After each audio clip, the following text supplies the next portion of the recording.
friends, this is Micah Wolfe. I'm out in the shop this afternoon. I'm going to do a simple project on the Humvee. This afternoon's project, I will install a Uniden radar detector and a RAM mount that I purchased to secure the detector in place. So I hope this is going to be a good video, and let's get started.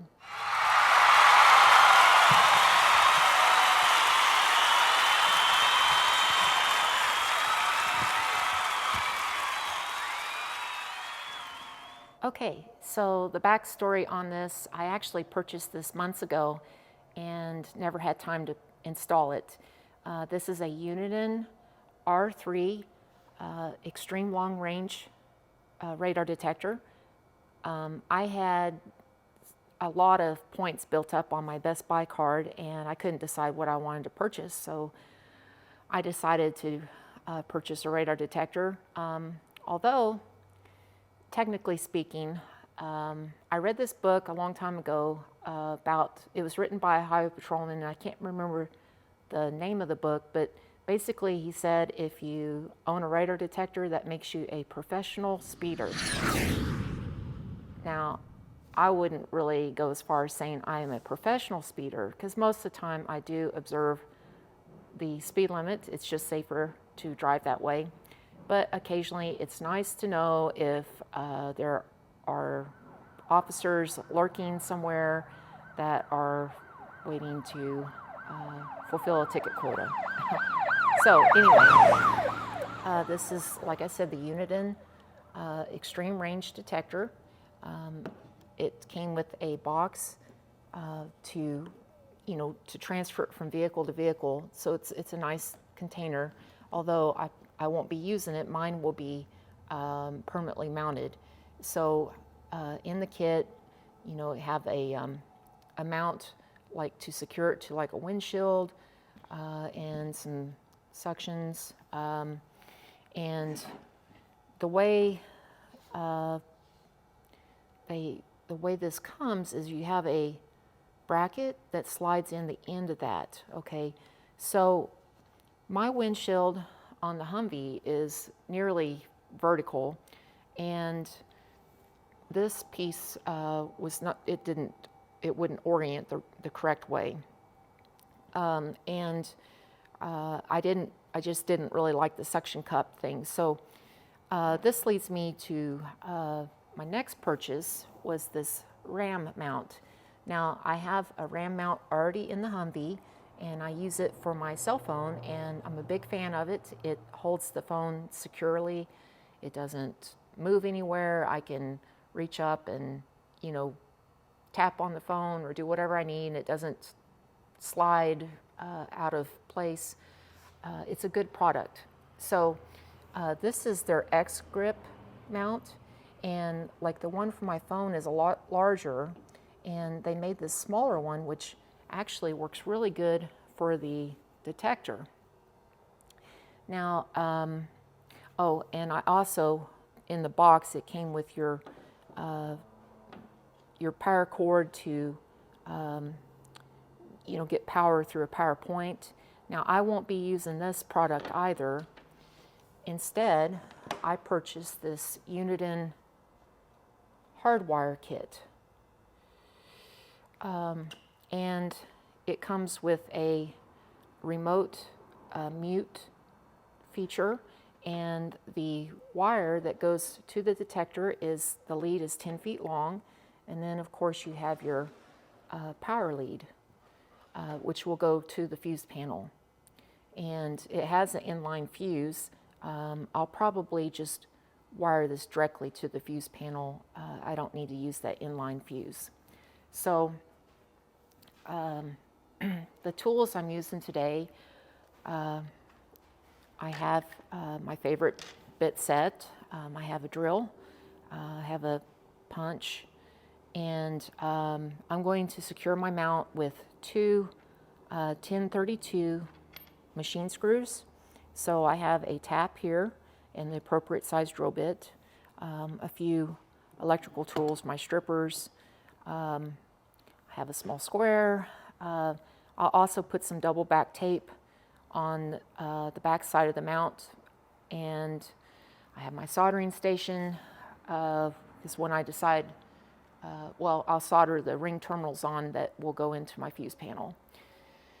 And I guess that's about it. So I'm going to put the phone on time lapse, and I'm going to get started on this project. So I hope you enjoy the video.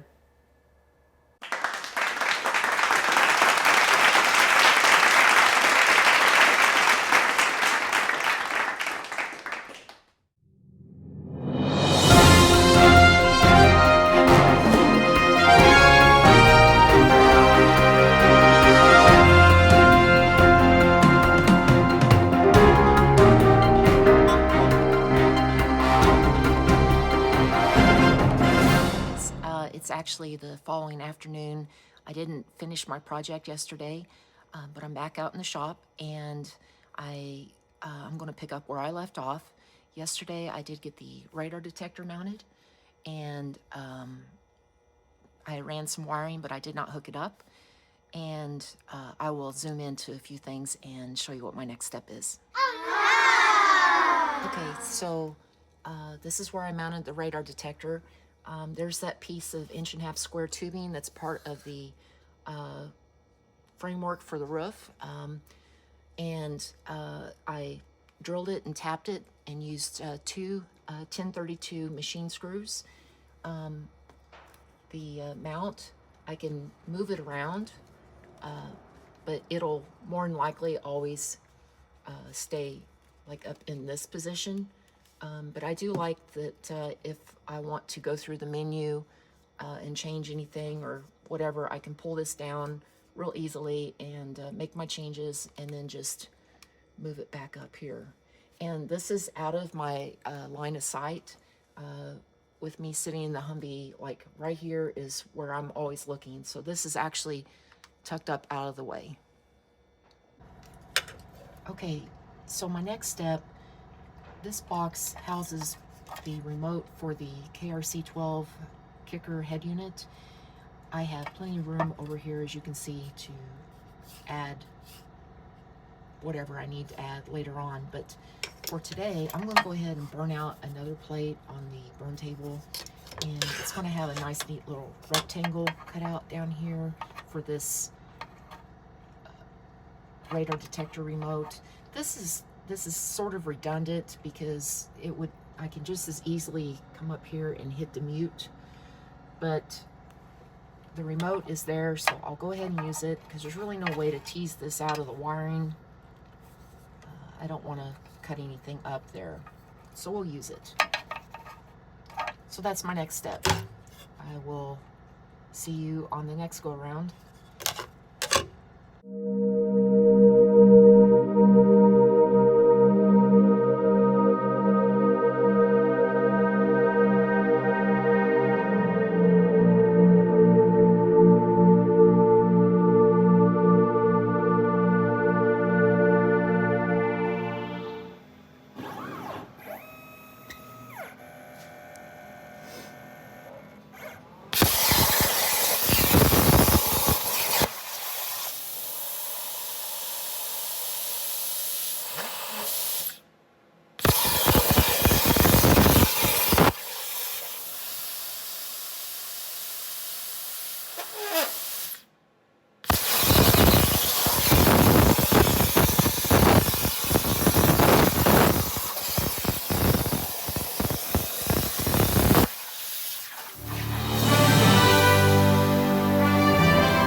Cut on the plasma cutter, and I'm just going to hit it with this Eastwood contour sander. I love this tool. I use it all the time. So hang on.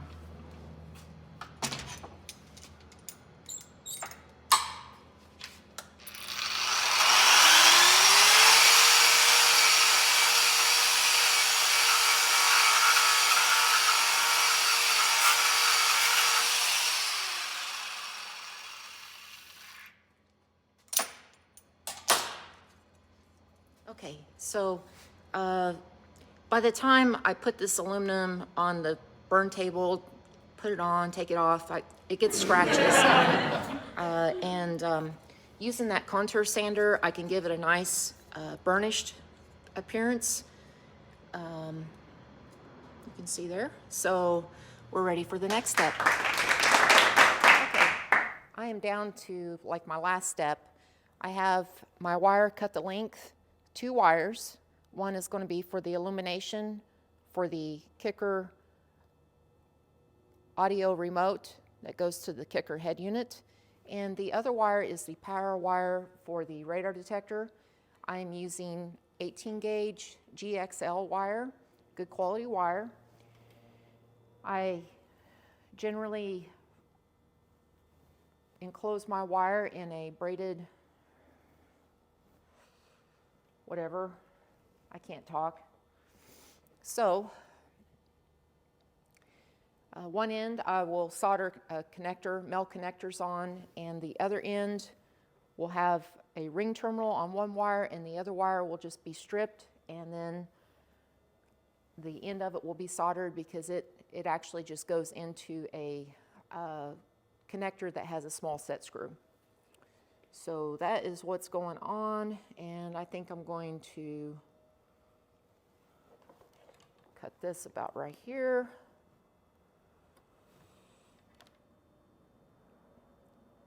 Now, like when this is cooling off, I always push it down a little bit because what that does, it'll mushroom out the end and just kind of helps you get the wire through a little bit easier. Uh-oh. Didn't mean to drop that. I'm a little on the clumsy side, friends.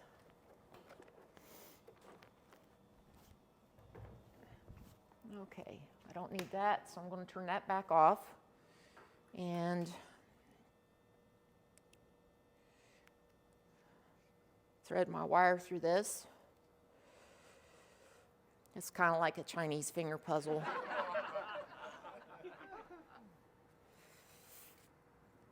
Anyway, I think I'll put this on time-lapse mode and then catch you guys on the next break.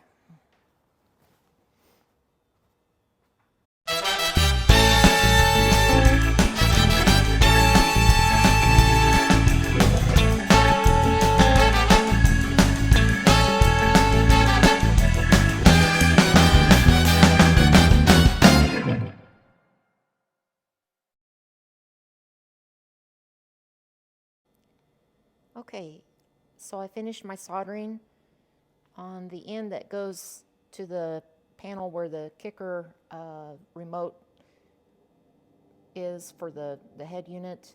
I put a male and a female. That way I don't get them mixed up, you know, if I have to take that panel back out. And as you can see, it doesn't really take a lot of solder. You just barely have to touch it. Now another thing I do,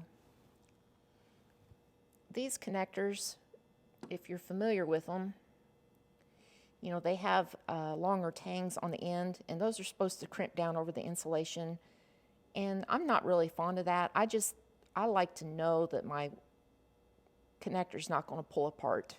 So I cut the longer tangs off, make them even with the front, and then I crimp both of them down and solder them. And you can take those connectors on and off all day long, and those will never break. And I know not everybody has the luxury to solder these all the time, and they rely on those longer tangs to grab the insulation, but it's just my preference. I don't work for the man, so I can take longer to do my stuff. And then, you know, of course, here's my ring terminal. This will go directly to the fuse panel. I still need to heat shrink it. I use all my heat shrink, I use adhesive lined. And then the other wire, like I said, it was just stripped and then soldered because this goes into a connector that has a set screw. And I like to solder them just to keep them from fraying. Keeps them clean, that way if you have to pull the wire in and out to make a modification or whatever, they just keep them cleaner. So I'm going to move the phone around and we'll get this installed. I'll see you on the next break.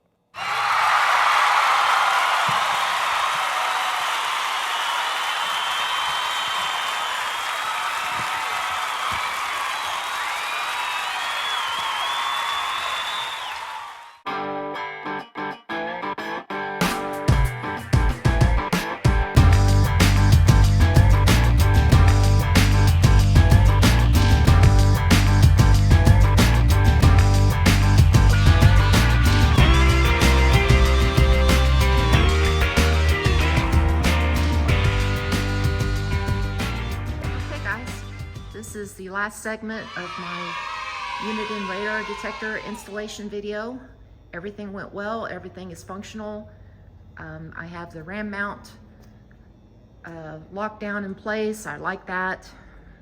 If you need a mount for your vehicle, I would suggest purchasing a ram mount. The illumination for that kicker remote is functional. Of course, here is the Uniden remote mute button, which it seems a little bit redundant to me because I can just as easily reach up here. Here's the radar detector. I could easily mute it up here as well, but I had it, so I'm going to use it. And there's this is kind of looks like a mess in there, but there is some method to my madness. A lot going on. There's the ECM relay, the top left, the fan relays, Dakota digital gauge module, one of 3 fuse panels. There's the Dakota digital GPS interface.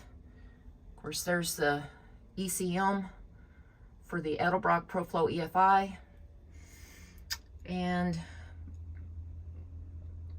I know where everything's at. I did label some wires, not everything, but that's a work in progress. I'll continue to clean that up. So friends, this does it for this installation video. I really appreciate you watching. Please leave a comment on the video. Feel free to share it. I can't grow my YouTube channel unless I have people like you, my fans, my following, share my videos or tell people about my work. And again, I appreciate you, and I'll see you on the next video. Have a great evening.